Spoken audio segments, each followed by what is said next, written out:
오늘은 정료주일이죠. 예수님께서 예루살렘 입성하신 것을 무리들이 기뻐하는 것을 환영했던 것을 기억합니다.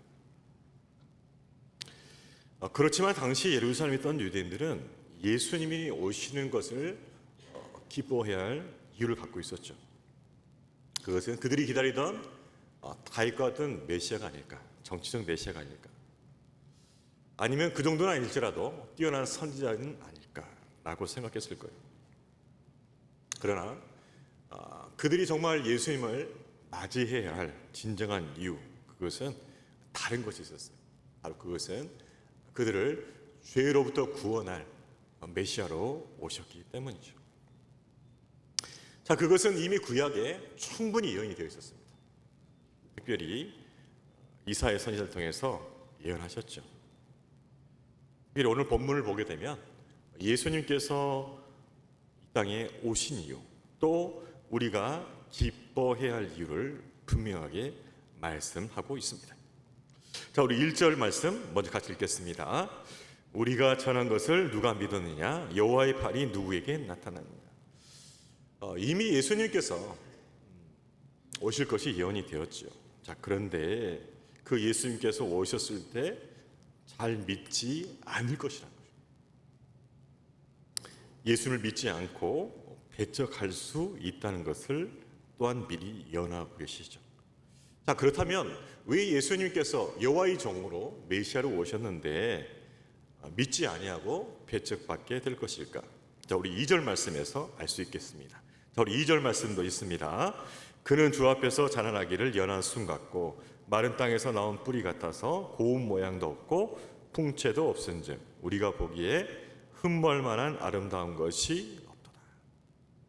예수님이 오시는 그 외모 때문에 그래요. 예수님이 만약 메시아로 오셨다 하면은 정말 영웅적인 면모로 오셨으면은 하늘에 탁 알아봤을 텐데 그렇게 오시지 않았다는 거죠. 저 갈릴리 총구석에서 오셨어요. 학식도 없어요. 목수의 아들이에요. 뭐 하나 인간적으로 자랑할 만한 배경과 조건이 하나도 없는 거죠. 사람들이 의심하는 거죠. 야, 갈릴리에서 무슨 선한 일이 있겠어? 뭐가 선한 사람이 나올 수 있겠어? 목수의 아들이잖아. 학식도 없잖아. 배경도 없잖아. 그러니까 인간적으로 훌모할 만한 뭔가 이게 없어요, 조건이. 그러면서 자꾸 의심하고 예수를 배척하고 마침내 십자가에 못 박아 죽이기까지 했다는 거죠. 결국 예수님은 사람들에게 멸시를 받아서 버림을 받게 되었습니다. 자, 우리 3절 말씀도 같이 읽겠습니다. 그는 멸시를 받아 사람들에게 버림받았으며 간고를 많이 겪었으며 질고를 아는 자라. 마치 사람들이 그에게서 얼굴을 가리는 것 같이 멸시를 당하였고 우리도 그를 귀히 여기지 아니하였더라. 여기서 간고라는 것은 아주 힘들게 고생을 많이 한 거예요. 질고라는 것은 병에서 오는 고통, 심지어는 죽음이죠. 그걸 겪었다는 거죠. 그는 인생의 가장 고통스러운 또 슬픔, 또 아픔, 괴로움, 모든 것을 다 겪으셨다는 것을 의미해요.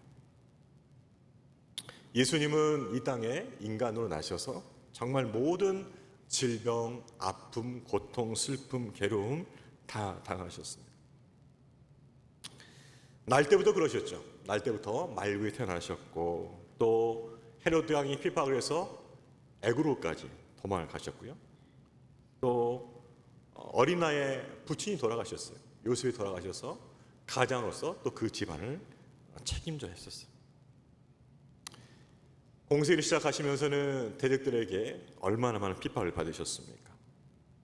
그리고 많은 수치와 또 모욕과 조롱을 당하셨고 마침내 십자가에서 죽임을 당하셨습니다. 그렇습니다. 예수님이 이 땅에 오셔서 모든 고생, 모든 아픔과 슬픔을 다 겪으셨다는 거죠.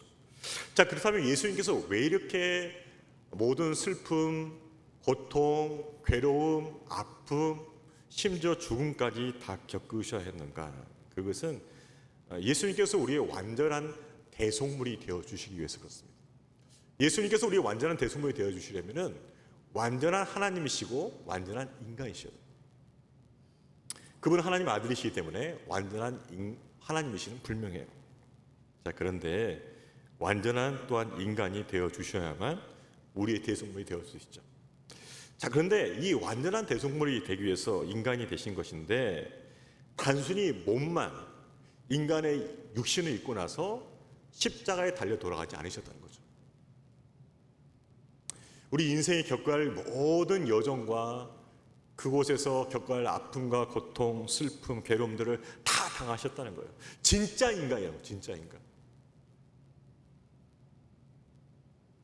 우리 인생의 모든 걸 경험하시면서 진짜 우리와 똑같은 인간이 되신 거예요. 그렇게 완전한 인간으로서 우리의 대속물이 되어주신 거죠.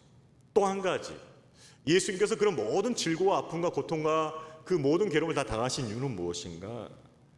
그분이 부활하시고 나서 이제 성령님으로 우리 안에 계시는데, 우리와 동행하시는데 우리의 모든 슬픔과 아픔과 고통과 괴로움을 다 아시고 우리를 위로하기 위해서. 그분은 어떤 분이시죠? 임마누엘 하나님, 함께 하신 하나님. 그런데 우리와 함께 하신다고 하는데 우리가 겪고 있는 슬픔과 아픔과 고통과 괴로움을 아무것도 몰라주신다면 그 하나님은 어떤 하나님이에요? 답답하신 하나님이죠. 답답하신 하나님이 내게 계시는 건 참 좋아. 너무 영광스럽죠. 우리 같은 죄인 안에 하나님 계시다는 게 얼마나 영광스럽습니까? 우리 성령 삼으시는 게 얼마나 영광스러워요. 근데 문제는 뭐냐? 소통이 안 돼요. 소통이 안 돼. 왜?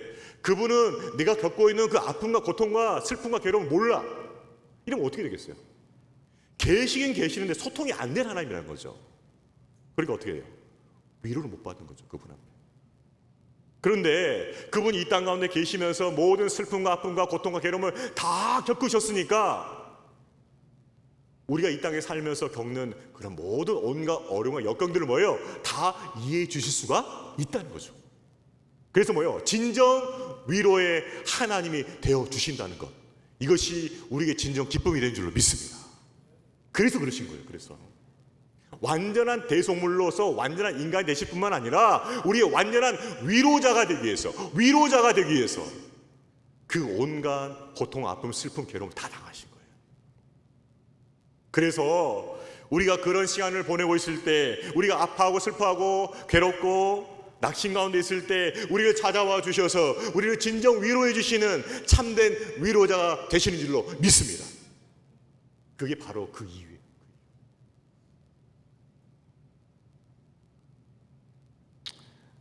아는 성도님 한 분이 수술을 받으셨고 참 어려울 것 같아요. 그런데 하나님께서 그분을 위로해 주셨어요. 이사야 41장 10절 말씀은 뭐예요? 두려워하지 말라, 놀라지 말라, 내가 너와 함께합니다.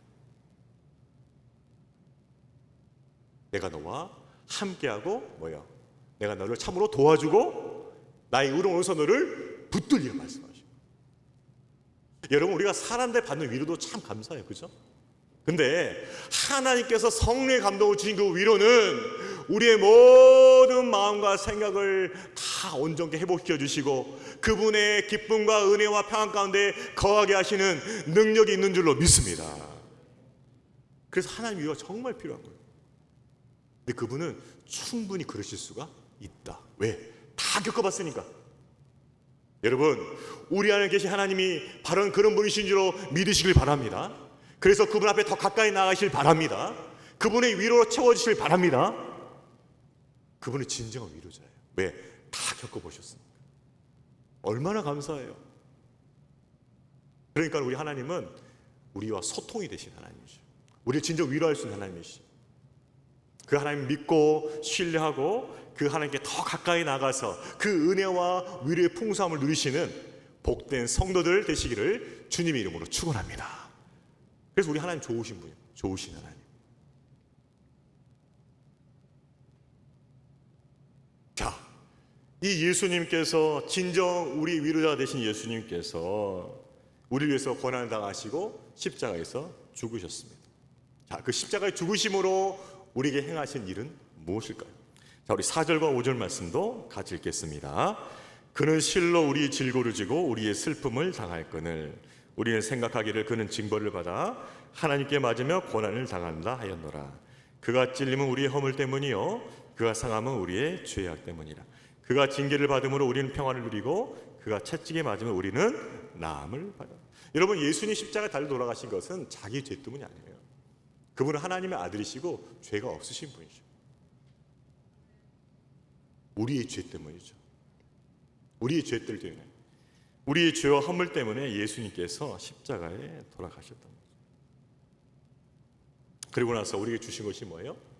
참 평안, 그리고 나음이죠. 여러분, 우리는 우리 선조 아담이 선악과를 따먹게 되면서부터 죄의 지배를 받게 됐어요. 죄의 지배. 죄가 들어온 거죠. 여러분, 죄의 특성 중에 하나가 뭔지 아십니까? 파괴성이에요. 파괴성. 죄가 들어오면 다 파괴시킵니다. 우리 영혼을 파괴시키고 관계를 파괴시키고 공동체를 파괴시키죠.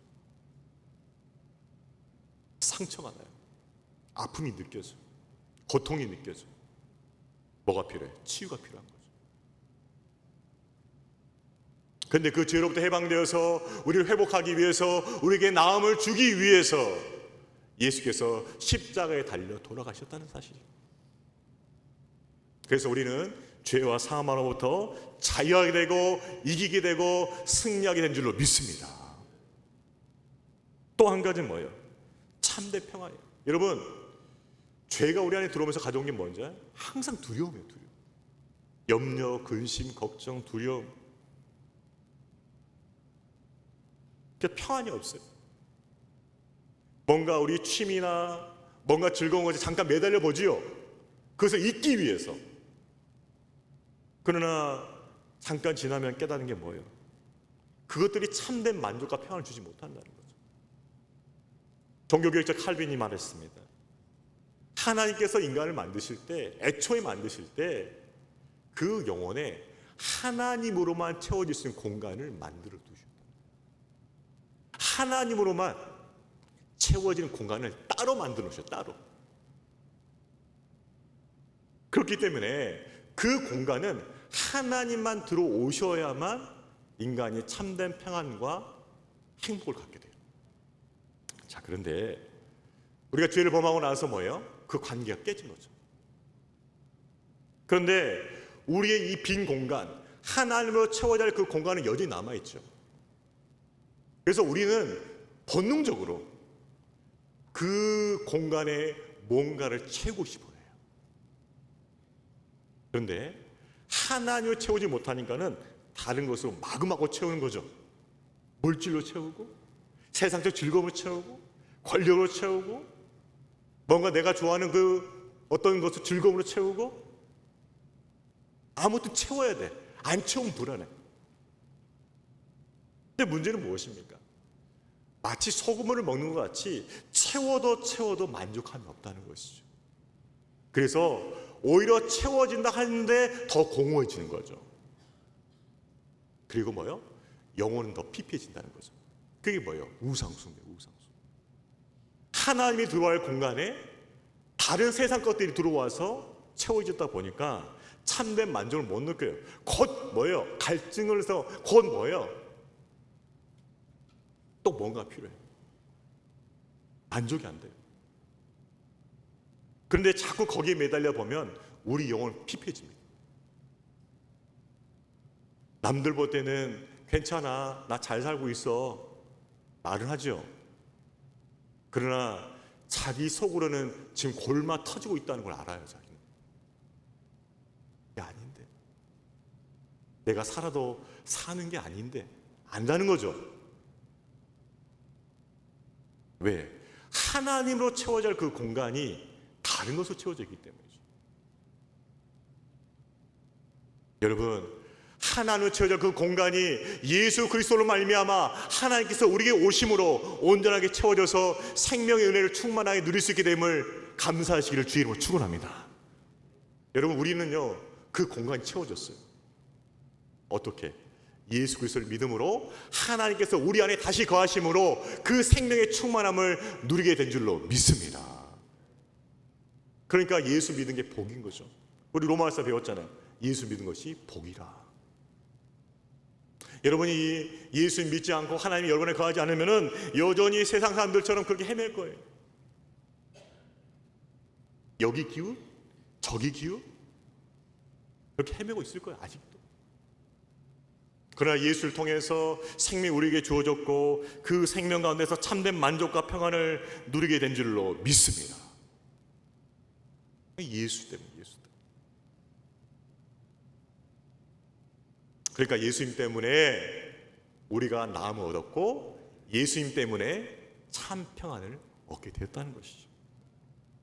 이것이 하나님의 전적인 은혜인 줄로 믿습니다. 그래서 이사야 선지자는 이걸 비유하는 거죠. 자, 우리 6절 말씀도 같이 읽겠습니다. 우리는 다 양 같아서 그릇 행하여 각기 제 길로 갔거늘 여호와께서는 우리 모두 죄악을 그에게 담당히 시키고. 여러분 그렇습니다. 하나님으로 채워야 할 공간을 채우지 못한 인간은요, 어떻게든지 뭔가 채우려고 해요. 무엇이 구원일까? 무엇이 생명일까? 무엇이 길일까? 끊임없이 헤맨다는 거죠. 이런 종교도 찾아보고 선행을 열심히 해보기도 하고 금욕을 해보기도 하고 여러 가지 방법을 다 써봐요. 불교에서 하는 뭐예요? 수행도 해보고. 근데 뭐예요? 그 모든 행위가 뭐라고 나와 있습니까? 그릇 행하여. 길이 아니라는 거죠. 아무리 인간이 자신의 최선을 생각하고 그 길을 간다 하더라도 다 뭐예요? 그릇 행하여라는 그릇 행하. 잘못된 길을 가고 있다는 거죠. 잘못된 길. 왜? 하나님을 떠난 인간은 지혜와 총명을 잃어버렸어요. 무엇이 참된 길이며 무엇이 생명의 길인지 알지 못해요. 그래서 하면 할수록 더 허망해지는 거예요. 인생. 우리는 다 양 같아 그릇 행하여. 양의 특징이 뭐죠? 굉장히 근시죠. 못 봐요. 양은요, 목자가 없으면 큰일 납니다. 간다고 가는데 낭떠러지에 떨어져 죽어. 뭘 먹긴 먹었는데 독초를 먹어. 간다고 가는데 맹수 있는 데 가서 밥이 돼. 길을 알지 못하고 길을 가는 거죠. 그러나 목자가 있을 때는 그 길을 바로 갈 수 있어요. 푸른 풀밭으로 가게 되고 실만한 물가로 가게 되는 거죠. 여러분, 우리 영혼도 마찬가지입니다. 우리도 양 같아요. 우리가 무엇이 진리인지도 몰라요. 무엇이 생명인지도 모릅니다. 무엇이 구원을 가는지도 몰라요. 참 목자 되신 하나님께서 우리로 하여금 예수 그리스도를 믿게 하시고 그 예수 그리스도를 통하여서 우리에게 생명의 길을 밝혀주신 줄로 믿습니다. 이게 그 길이야. The way. 그거 외에는 다른 길 없다. 예수 믿고 구원받고 영생을 얻고 그분 안에서 참된 생명을 누리는 것, The way. 그 외에는 길이 없다라고 분명히 가르쳐 주신 거예요. 여러분이 예수를 떠나서 다른 것을 구원을 찾는다거나 생명을 찾으면은 여러분은 반드시 100% 허망해질 것입니다. 성도들 중에서 이것을 분명히 모르는 사람들이 있어요. 지금 포스트 모던 신화라서 여기도 구원이 있고 저기도 생명이 있다고 세상에서 떠들어대지만은 아니에요. 나는 길이요 진리요 생명이니 내게로 오라. 예수만이 우리가 참된 생명을 얻을 수 있는 유일한 길인 줄로 믿습니다. 여러분, 그 믿음 안에서 절대 흔들리지 않기를 주님의 이름으로 축원합니다. 흔들리면 절대 안 돼요. 너 예수 안 믿고 알라를 신을 인정하면 1000억 줄게. 그래도 흔들리면 안 돼요. 알았죠? 1조 준다 해서 흔들리면 안 됩니다. 눈이 좀 발을 떨리고 계시는데 지금. 떨리면 안 되는 거예요.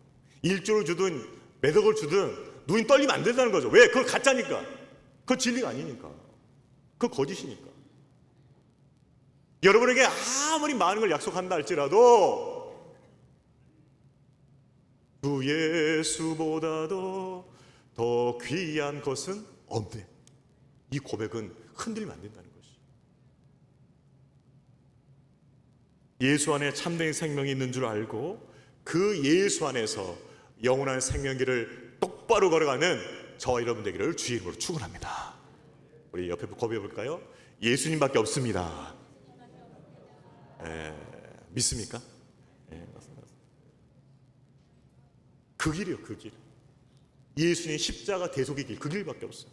딴 데 눈 돌 필요 없어요.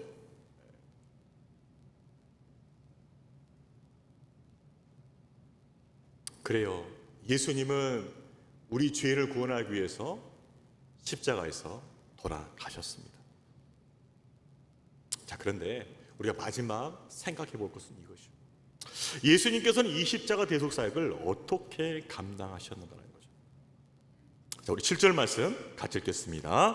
그가 곤욕을 당하여 괴로울 때에도 그의 입을 열지 아니하였음이며 마치 도수장 끌려가는 어린 양과 털 깎는 자 앞에서 잠잠한 양같이 그의 입을 열지 아니하였다. 7절 말씀에서 반복되는 구절이 두 개 있어요. 뭐죠? 그의 입을 열지 아니하였으며 그의 입을 열지 아니하였다. 예수님 곤욕을 당하고 괴로워하셨는데 입을 열지 않았다는 거죠. 거기에 지금 강조점이 가 있어요. 십자가를 지고 고난을 당하고 계시는데 입을 열지 않은 거죠. 여러분, 우리가 세상 사람들부터 죄 없는데 너 죄 있어, 억울하게 몰릴 때가 있겠죠. 나는 진짜 죄 지은 게 없는데, 잘못한 게 없는데 너가 잘못했어, 너가 죄를 졌어, 너 때문이야, 이렇게 여러분이 공격을 당한다면 여러분 마음 어떻겠어요? 너무 억울하죠. 너무 억울하면 어떻게 하겠습니까? 우리가 보통 두 가지를 하죠. 힘을 쓰든지 자기 힘을 동원해서 뭐요? 그것을 공격하는 거죠. 두 번째 뭡니까? 힘이 없어요. 그럼 뭘 하죠? 악을 씁니다. 힘이 있으면 힘을 쓰고, 힘이 없어 그럼 뭐예요? 악이라도 써야 돼. 소리 질러야 되는 말이죠. 내가 보통이 아니라는 거 보여줘야 돼. 그죠? 악을 써야 돼. 그죠? 웃는 분들은 다 경험 있는 건지 모르겠지만 힘을 쓰든지 악을 쓰든지 둘 중 하나 해야 돼. 왜? 내가 부당하게 억울하게 당하니까.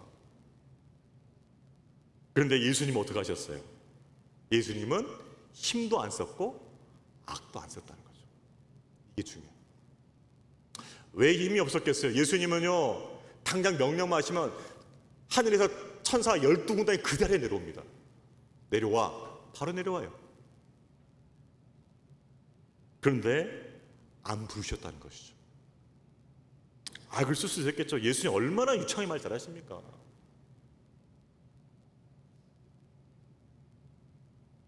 그런데 고난 중에 아무 말도 안 하셔. 입을 열지 않은 거죠. 예수님 십자가에 달려 돌아가시니까는 제자들이 다 도망갔잖아요. 그때 악을 쓸 수 있겠죠. 야, 이 나쁜 놈들아, 3년 반 더 따라다녔으면 의리를 지켜야지, 지조가 있어야지, 이런 못된 놈들, 악을 쓸 수 있었겠죠. 그죠? 근데 악을 안 썼다는 거죠. 유대 종교 지도자들, 로마 군병들 모르고 무지해서 예수님 핍박하고 찌르고 난리 치던데 예수님께서 뭐예요? 이런 무지한 것들, 너희들 내가 십자가에 달리고 부활하면 너 다 죽었어, 너희들. 꼼짝마, 너희들. 악을 안 썼다는 거죠. 보복으로 협박하지 않았다는 것이죠. 심지어 하나님께도 입을 열지 않았어요. 제가 왜 이런 고난을 당해야 됩니까? 제가 왜 십자가를 져야 됩니까? 꼭 이렇게 하셔야 됩니까? 하나님께 원망하지 않았다는 거죠. 입을 열지 않은 거예요. 제자들에게 저 무식하고 무지한 유대 종교들과 군인들에게, 심지어 하나님께도 입을 열지 않았다는 거죠. 묵묵히 십자가 사명을 감당했다는 것이죠. 여러분, 십자가를 지지 않고서는 결코 주님의 제자 될 수 없습니다. 십자가를 반드시 져야 돼요. 내가 예수 믿는 사람입니다, 예수 믿는 제자면 하면은 여러분은 여러분의 삶에 허락하신 십자가의 고난을 결코 외면해서는 안 된다는 거죠. 그걸 회피해서는 안 된다는 거죠. 그것을 다른 사람한테 넘겨서는 안 된다는 거죠. 만약 그것을 회피한다거나 다른 사람에게 넘긴다거나 모른 척 한다면은 여러분은 예수의 제자가 아닙니다.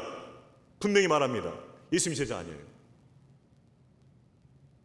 예수께서 뭐라 말씀하셨어요? 아무든지 나를 따라오려거든, 나의 제자가 되려거든 자기를 부인하고 자기 십자가를 지고 나를 따를 것이라 분명히 말씀하셨어요. 너희가 내 제자가 되고 싶냐? 너 자신을 부인해야 된다. 그리고 십자가 지어야 돼. 그리고 나를 따라와야 돼. 분명히 말씀하셨어요. 십자가를 지지 않고서는 주님의 제자가 될 수가 없어요.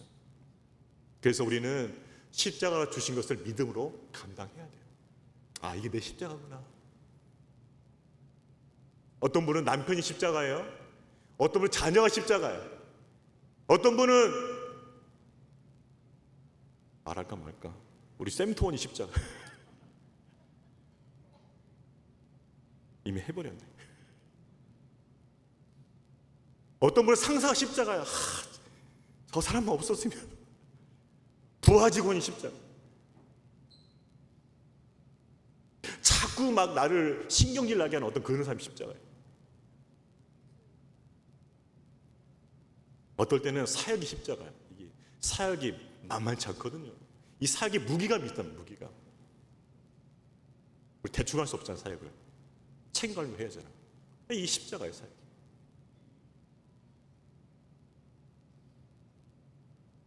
그런데 우리가 그 십자가를 뭐예요? 믿음으로 감당해야 된다는 것이죠. 예수님처럼 십자가를 믿음으로 감당할 수 있는 저와 여러분 되기를 주의 이름으로 축원합니다. 우리 옆에 분들 한번 다짐해 봅시다. 믿음으로 십자가 감당합시다. 은혜 받으신 것 같아요. 소리가 딱 나왔어요. 자, 근데 또 한 가지가 있어.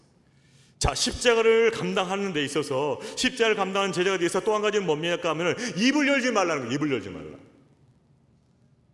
어떤 분들은 그래요. 십자가를 감당하면서 막 입을 너무 많이 여세요. 원망하고 불평하고 막 정죄 판단하고. 야, 나는 십자가를 지는데 너는 십자가 안 지냐? 너도 똑같이 지어야지. 나쁜 놈아. 못된 놈아. 그러니까 십자가를 지는데 끊임없이 입을 열었어요. 그럼 뭐예요? 그거 십자가 지는 게 아닙니다. 그거는 자기 의를 드러내는 거예요. 여기 조심하셔야 돼요. 십자가는 묵묵히 지는 거예요. 묵묵히. 그게 진정 십자가예요. 십자가 진다고 하면서 원망하고 불평하고 판단하고 정죄하고 그거 십자가 지는 거 아니에요. 그거 자기 의를 드러내는 거죠. 예수님께서 분명히 뭐라 말씀하셨습니까? 어떻게 보이셨습니까? 곤욕을 당하며 괴로울 때도 그 입을 열지 아니하였으며. 진짜 십자가를 지는 제자라는 것은 입을 열지 않는 거예요. 원망하고 불평하고 막 다른 사람 판단하고 정죄하는 것이 아니고 하나님께도 원망하고 불평하는 거 아니에요. 아, 이것이 내게 주신 십자가구나. 주의 영광을 참여하게 만드시는 내 십자가구나. 그렇게 믿음으로 묵묵히 감당하고 묵묵히. 그렇게 묵묵히 십자가를 지고 가는 주님의 제자 되시기를 주의 이름으로 축원합니다. 오늘 본문은 굉장히 우리에게 쇼킹하게 줘요. 아, 십자가를 진다 하는데 이게 다 지는 게 아니구나. 묵묵히 지는다. 묵묵히. 제가 이제 목사가 되기로 하고 신학교 갈 것을 결단하고 집에 알렸어요. 집이 난리가 났죠. 호적을 파라 그러더라고요. 호적을 파란 말 들어보셨어요? 저는 그때 처음 들어봤어요. 너는 호적을 파야 된다. 엄청나게 핍박하는 거죠. 근데 당시는 이해를 못하는 거지. 너무 괴로웠어요 사실. 한 3일 동안 핍박을 받았거든요. 그래서 너무 힘들어가지고 이제 하나님 원망이 이제 슬슬 나오기 시작하는 거죠.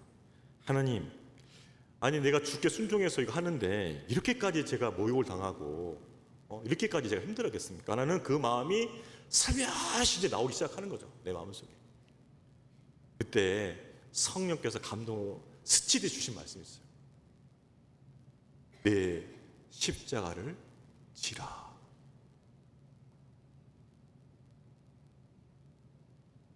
우리는요, 주님의 제자로서 주님을 따라가기 위해서는 반드시 져야 할 십자가가 있다는 거죠. 근데 그 십자가를 어떻게 지라고요? 입을 열지 말고 묵묵하게 지라고.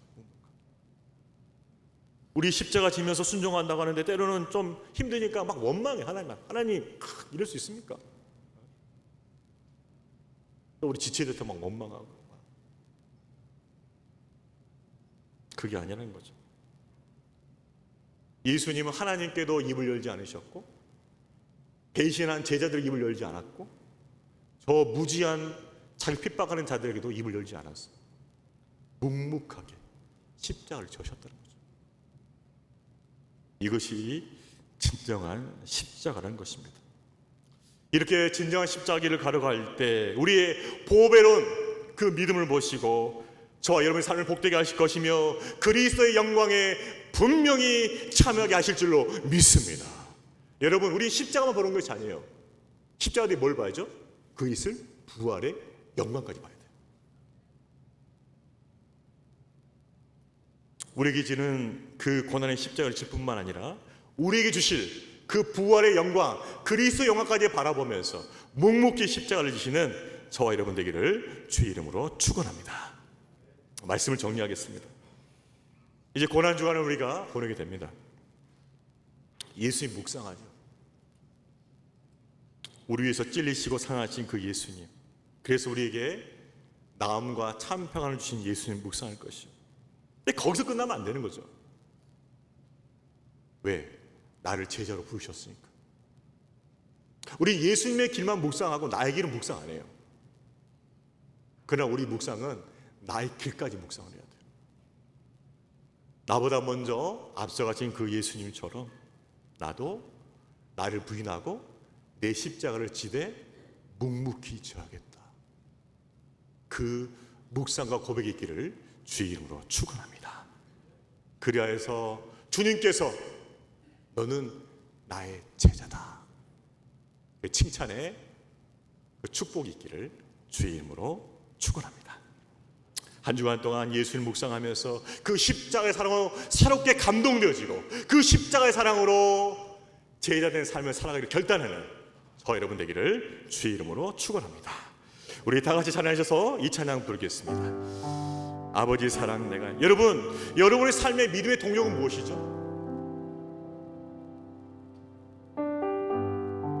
우리는 기도의 응답을 생각할 때 있어요. 내 기도의 응답이 좋습니까? 아니, 그럼 그보다 먼저 우리 신앙의 동력이 있어요. 그것은 무지하고 악했던 나 같은 죄인을 위해서 십자가에 달려 돌아가신 그분의 사랑이었어요. 근데 그 사랑이 변함이 없어요. 한 번 주고 회수한 사랑이 아니에요. 한 번 주고 영원토 함께하는 그 사랑이에요. 그래서 그 사랑은 나를 치유하고 나를 회복하고 내게 새 힘을 공급해 줍니다. 이 시간 우리 찬양하면서 주님 그 십자가의 사랑으로 나를 다시 채워주시고 충만케 해주시면 나로 하여금 진정 예수님처럼 제자길 걸어가게 해주시고 나를 부인하고 내 십자가를 지고 묵묵히 주님을 따라가는 제자의 삶을 살게 된다고 그 고백을 담아서 이 찬양 부르도록 하겠습니다.